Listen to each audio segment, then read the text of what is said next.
Hey guys, what's up? Welcome back to iTouch App Reviewers. In this video, we're going to be going over my iPhone 11 Pro and how it has held up over the past few months since I got it. So I've had this phone since it launched about 4 or 5 months ago, and this is my daily driver. Now, I prefer to use my phone without a case, so this is going to be a review of the actual phone itself, how it has held up over the past few months. So obviously, you guys can see here, there are no cracks anywhere on the phone. On the front, on the back, nowhere are there any cracks to be seen. And that's because I rarely drop my phone. I've dropped this phone maybe 2 times in the past 5 months.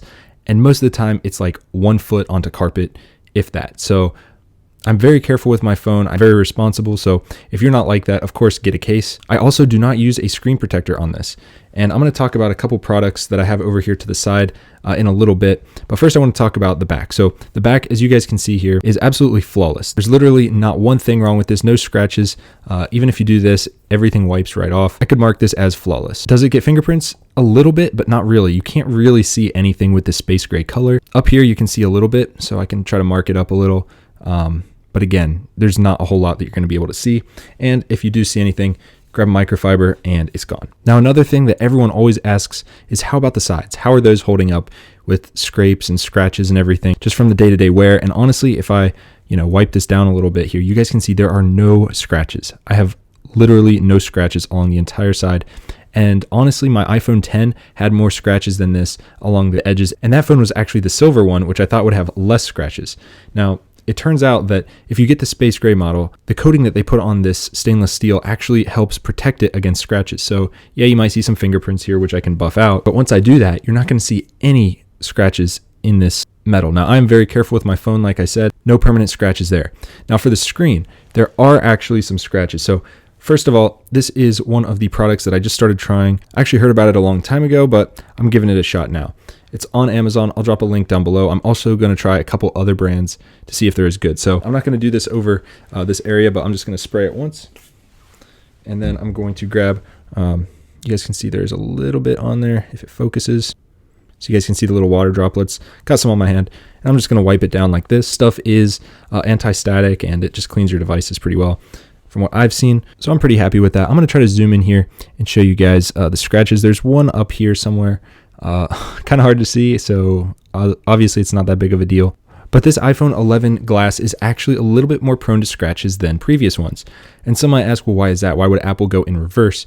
And the reason for that is actually because this glass is better to withstand falls. So for the glass to be better against falls, in general, it's usually going to be a little bit more prone to scratching. Now the back here, since it's frosted, doesn't really have that issue, but on the front, there's definitely very, very small micro abrasions. Now here's something that drives me crazy. Other reviewers, when they're reviewing phones, they'll have like 6 iPhones in front of them thinking it looks cool or something. Like everyone knows, all of us have like 10 iPhones. We get it. You can put them to the side. However, what they always do is they stack them. This sapphire lens right here scratch the hell out of any other screen that it lays on. So all these reviewers put their phones stacked up. Like I've seen Flossie Carter do it and a couple other reviewers that are a little smaller that probably watch this channel. So I'm not going to call you guys out, but guys, don't put this lens on another phone because you're going to scratch the hell out of the screen. And then they wonder, well, I don't know how I got these scratches. Bruh, it's from these lenses right here. It's very sharp. The metal plus the sapphire lens, it'll scratch the hell out of anything because it's harder. This is a harder material than the glass. Okay, enough ranting. So I already showed you guys this stuff, the eye clear. It's okay. I don't know if I'd buy it again. It's a little pricey for what you get, but you do get a decent amount. Now this stuff, this is what I've been actually looking into. This is called Fuso or Fuso. I don't really know how to pronounce it, but I got it off Amazon for about 15 bucks for this tiny little vial. And what it's supposed to do is restore the oleophobic coating on your phone. So this is what the box looks like, nothing special. It's all in Japanese, so I have no idea what the hell it says. All I know is I drop a few drops on it, maybe 4 to 6 along a row, and then I use either a microfiber that was included with it, or I use a mini plastic bag and just wipe it all over the screen, let it sit for 10 hours. Usually I just do it overnight, so maybe 7 hours. I actually have noticed a difference with this. So I'm going to try using it a little more. I've used it maybe 3 times. You guys can see there's a decent amount left. Trying to get it to stand up so you guys can see it, but I'll open it up so you guys can see what the lid looks like, but very small. It evaporates incredibly quickly, so you got to work fast. But that's that. Now the last thing I want to show you guys, you probably have seen these in a lot of my videos over the years, and the branding on it says Night X. They come in these little pouches here, and I got mine off AliExpress for like $3, and I got like 10 of them.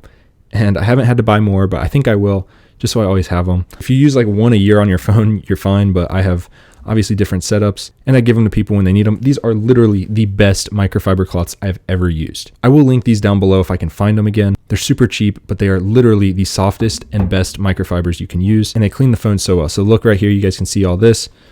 Just a couple hits to it real quick like this, and it's gone. So these are the best. Trust me on that. I've actually considered selling these in my own store just because I love the quality that much. So that is the condition that my iPhone is in after all of these months of use. Honestly, I think this phone was made to be enjoyed without a case, just so you guys can enjoy the beauty of it and the feeling of it. If you are responsible enough and have the money to replace it if you have to, I recommend using it without a case if you can. However, for a lot of people out there that just want to customize their phone or whatever, I've got tons of case review videos where I actually dive into case is worth it or not from a price perspective and a protection perspective, because I've been doing this a long time. I know what to look for. So go check those videos out as well. But me personally, I like the feel of a naked phone without a case or screen protector. Now, if you wanted to, you could put just a screen protector on it and maybe a skin.